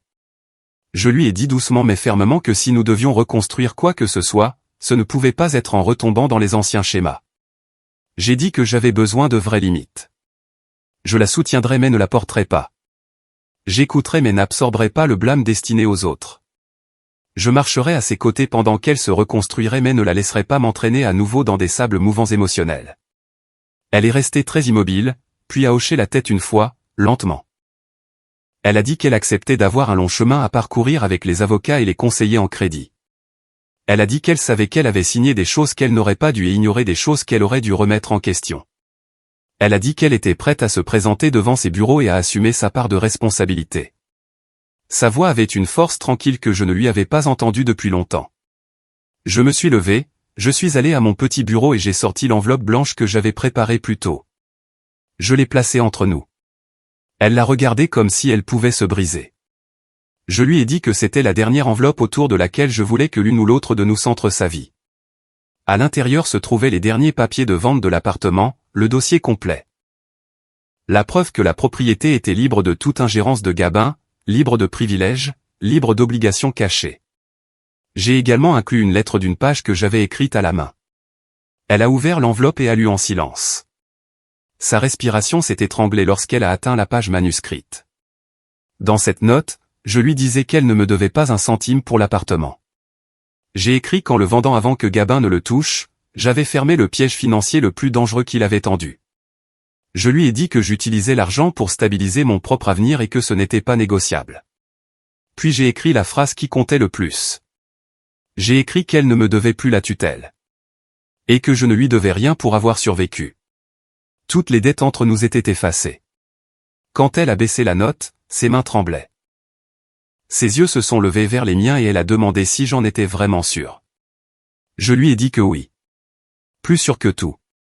Le silence a traversé la cuisine comme un vent doux. Pendant plusieurs secondes, aucune de nous n'a bougé. Puis elle a tendu la main sur la table. Hésitante. Prudente. comme si elle s'attendait à ce que je me retire. Ses doigts ont touché le dos de ma main, puis se sont enroulés autour d'elle avec une prise tremblante. Sa main était froide, mais le contact était réel. Honnête. Ni désespéré ni manipulateur. Quelque chose de nouveau. Ou peut-être quelque chose d'ancien enfin dépouillé de la peur. J'ai enroulé mes doigts autour des siens. Pas fermement. Juste assez pour lui faire savoir que je le sentais. Et pour la première fois depuis des années, je n'ai pas eu l'impression que le sol entre nous était sur le point de se briser à nouveau. C'était comme un petit pont fragile. Un pont que nous pourrions peut-être réellement construire. Je suis resté assise en face d'Evelyne, sa main dans la mienne, et pour la première fois depuis très longtemps, j'ai senti les contours de quelque chose s'apaiser au lieu de se briser. Ce n'était pas le pardon, pas encore, ni une restauration magique du passé. C'était plus calme, plus stable, comme le clic doux d'une porte qui se ferme enfin avec le bon alignement. Nous sommes restés là jusqu'à ce que sa respiration se régularise à nouveau. Puis elle a lâché ma main doucement, presque à contre-cœur, comme si elle avait peur que l'air entre nous ne redevienne fragile si elle bougeait trop vite. Elle est restée un peu plus longtemps, assez longtemps pour un verre d'eau, assez longtemps pour s'asseoir sans mots. Avant de partir, elle a demandé si elle pouvait m'appeler dans quelques jours. Pas demain, pas ce soir. Quelques jours. Elle l'a demandé doucement, comme une question pour laquelle elle était prête à accepter un non. Je lui ai dit oui. Elle a hoché la tête et est sortie dans la lumière déclinante de l'après-midi.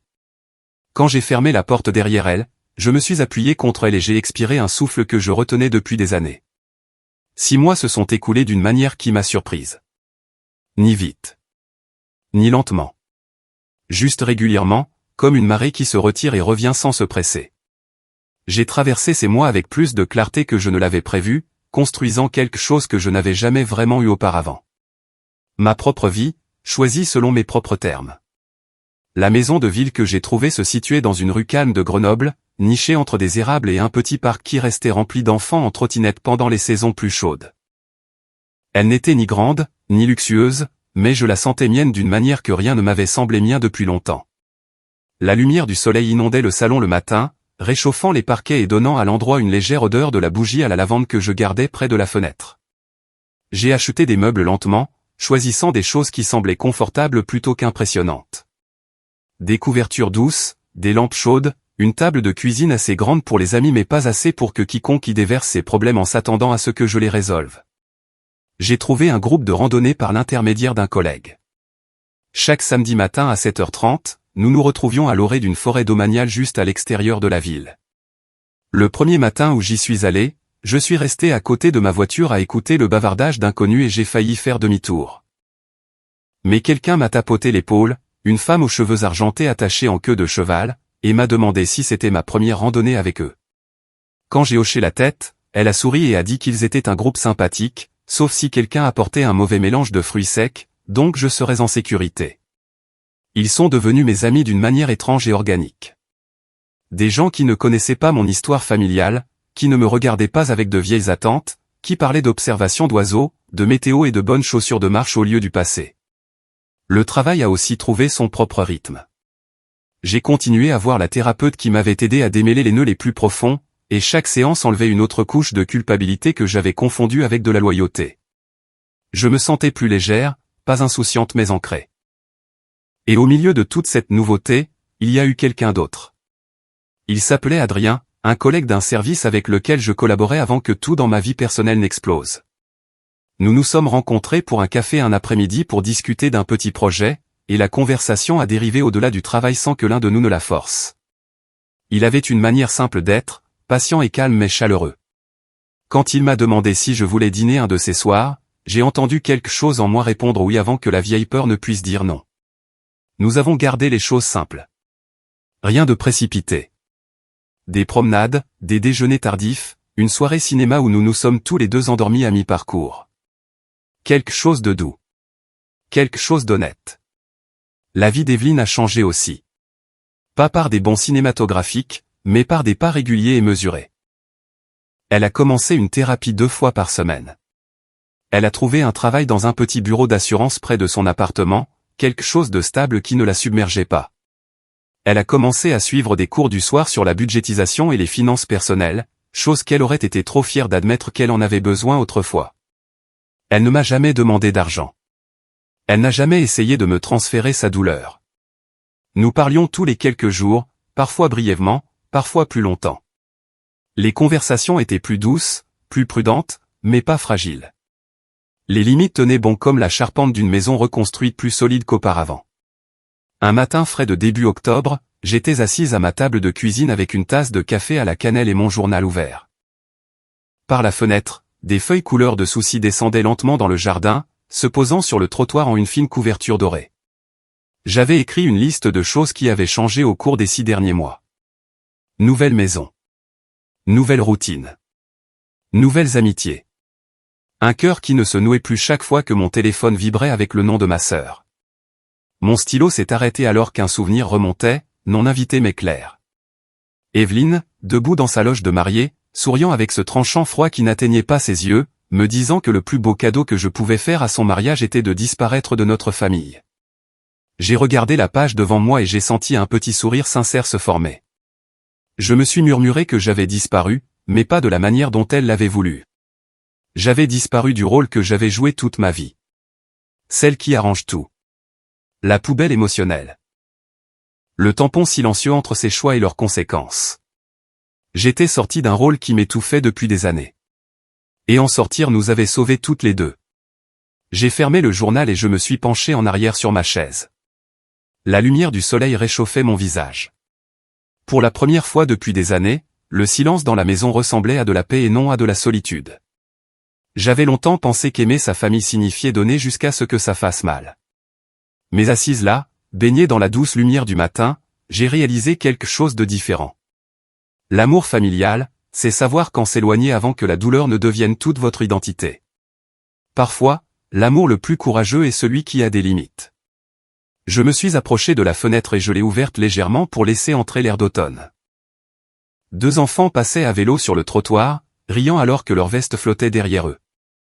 La vie continuait, simple, ordinaire et belle.